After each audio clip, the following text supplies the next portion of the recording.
Hello बच्चों, क्या हाल चाल, कैसे हो आप लोग। तो आज जो है क्लास 11 केमिस्ट्री का जो अगला वीडियो है वो वेरी इंपॉर्टेंट बेस्ट लेक्चर है बच्चों। वो भी किस पे है, अबाउट प्रिंसिपल। अबाउट जो है एक साइंटिस्ट नाम है, ये एक वर्ड है। आज उसके बारे में हम लोग चर्चा करेंगे बच्चों। तो क्या करो, आप लोग कॉपी पेन निकाल लो और वीडियो को ध्यान से देखना शुरू करो। तो क्या होता है अबाउट प्रिंसिपल,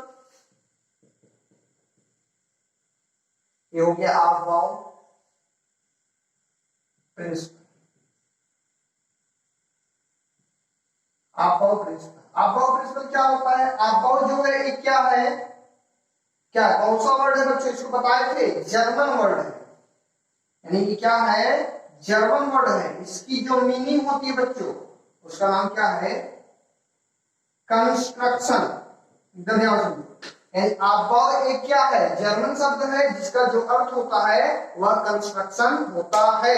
और ये एक नियम है, उसके बारे में हम लोग चर्चा करने चले। अबाउट एक क्या है, जर्मन वर्ड है और जिसका अर्थ क्या होता है, कंस्ट्रक्शन। तो अब हम लोग इसके प्रिंसिपल पढ़ेंगे। क्या होता है प्रिंसिपल, प्रिंसिपल जो होता है, इलेक्ट्रॉन सर्वप्रथम वहां पे जाएंगे जिनकी ऊर्जा सबसे कम होगी। यानी इलेक्ट्रॉन फर्स्ट टाइम, यानी इलेक्ट्रॉन वहां मिलते हैं, यानी सबसे पहले इलेक्ट्रॉन वहां मिलते हैं, यानी वहां पाए जाने की क्या होती, प्रोबेबिलिटी होती है जहां की ऊर्जा बच्चों सबसे कम होती है।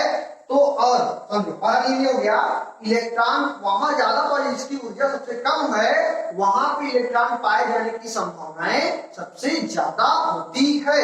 और दूसरा इलेक्ट्रॉन फिलिंग, यानी इलेक्ट्रॉन को हम फिल कैसे करेंगे, इंक्रीजिंग आर्डर में। इंक्रीजिंग आर्डर में एनर्जी ऑर्बिटल, यानी जैसे उसकी ऊर्जा होगी उसी प्रकार से हम इलेक्ट्रॉन को भरेंगे। समझो, इंक्रीजिंग आर्डर मतलब बढ़ते क्रम में, यानी इलेक्ट्रॉन को हम बढ़ते हुए क्रम में भरेंगे। यानी पहले इलेक्ट्रॉन को भरेंगे जिसकी ऊर्जा कम होगी, फिर उससे ज्यादा, फिर उससे ज्यादा, ऐसे इलेक्ट्रॉन को हम लोग क्या करेंगे, फिल करेंगे, यानी भरने का कार्य करेंगे। तो ये तो दो नियम हो गया, ये हो गया दो नियम। बस यही दो नियम है, यही इंपॉर्टेंट है। यानी एनर्जी के हिसाब से, किसके साथ बच्चों, एनर्जी, यानी RGY, यानी एनर्जी जितना कम होगा उसको सबसे पहले भरेंगे, और एनर्जी जितना ज्यादा होगा उसको सबसे लास्ट में भरेंगे। और एनर्जी डायरेक्ट प्रोपोर्शन होता है N+N। ये इंपॉर्टेंट है, ये इंपॉर्टेंट ध्यान में रखो। एनर्जी डायरेक्ट प्रोपोर्शनल होता है N और L के मान के। N क्या है बच्चों, प्रिंसिपल क्वांटम नंबर। L क्या है, एज़िमुथल क्वांटम नंबर। यानी एनर्जी इसी पर निर्भर करेगा, जितना ज्यादा N और L का मान होगा उतनी ज्यादा ऊर्जा होगी, और जितना कम N और L का मान होगा उतनी ही कम बच्चों क्या होगी, ऊर्जा होगी। और जितनी ही कम ऊर्जा होगी उतना पहले भरा जाएगा, और जितनी ज्यादा ऊर्जा होगी उतने ही लास्ट में इलेक्ट्रॉन को हम लोग क्या करेंगे, फिल करेंगे।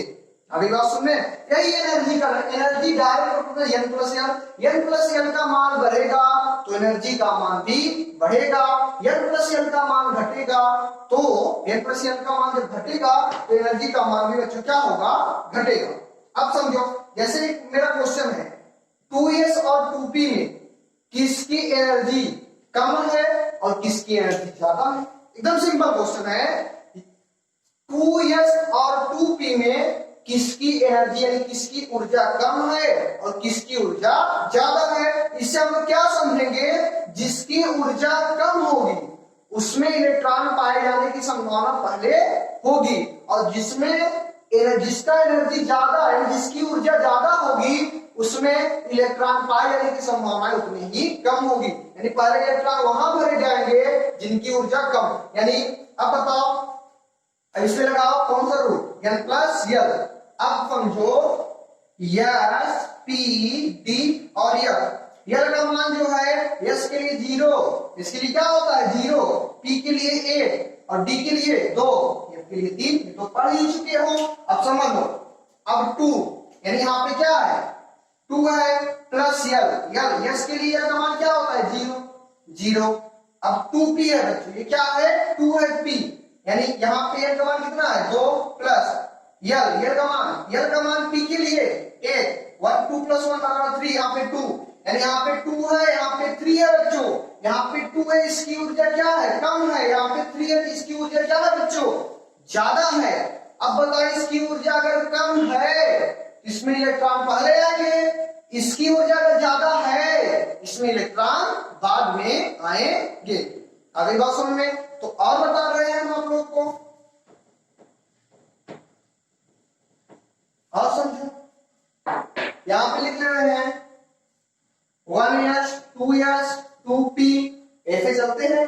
उसके बाद क्या है 3s 3p 3d 4s 4p 4d और 4f।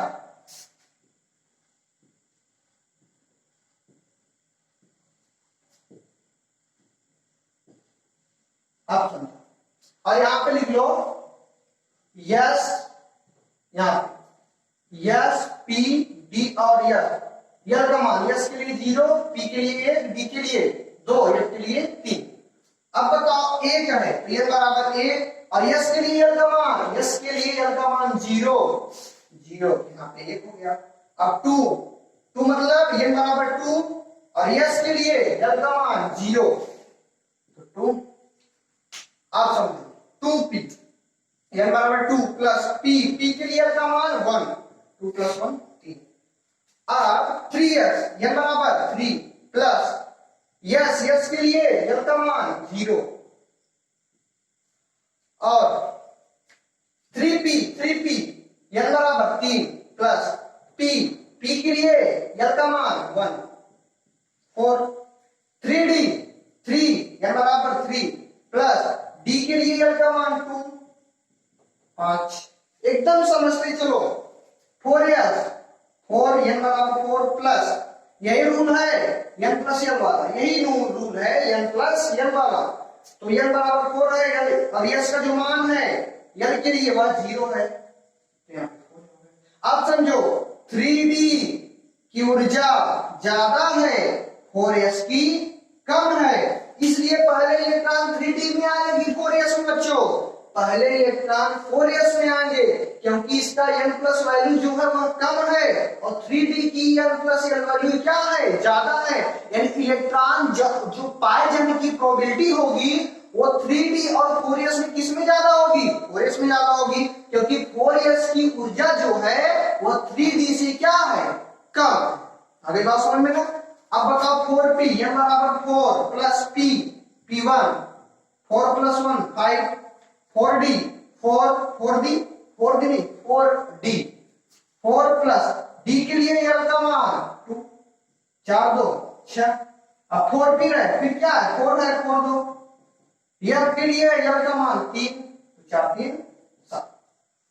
तो पहले इलेक्ट्रॉन 1s में जाएगा फिर 2s में जाएगा फिर 2p में जाएगा, क्योंकि इसकी मान यानी पहले इलेक्ट्रॉन 1s में फिर 2s में फिर 2p में फिर 3s में फिर 3p में 3p के बाद डायरेक्ट 4s में जाएगा, क्योंकि यहाँ पे 4 है यहाँ पे 4 है यहाँ पे 5 हो गया बच्चों, यानी 3p के बाद इलेक्ट्रॉन 4s में क्यों, क्योंकि 3d की ऊर्जा क्या है ज्यादा है और 4s की ऊर्जा बच्चों क्या है कम है, इसलिए 3p के बाद इलेक्ट्रॉन 4s में जाएंगे, 4s के बाद किस में जाएंगे 3d में जाएंगे, 3d के बाद किस में जाएंगे 4p में जाएंगे, 4p के बाद 4d में जाएंगे, उसके बाद तब इलेक्ट्रॉन 4f में जाएंगे। तो ये था बच्चों किसका principal about principal. Next video में हम लोग बात करेंगे हुंड का नियम यानी हुंड्स लॉ क्या होता है। तब तक के लिए बच्चों हंसते रहो मुस्कुराते रहो और वीडियो को ध्यान से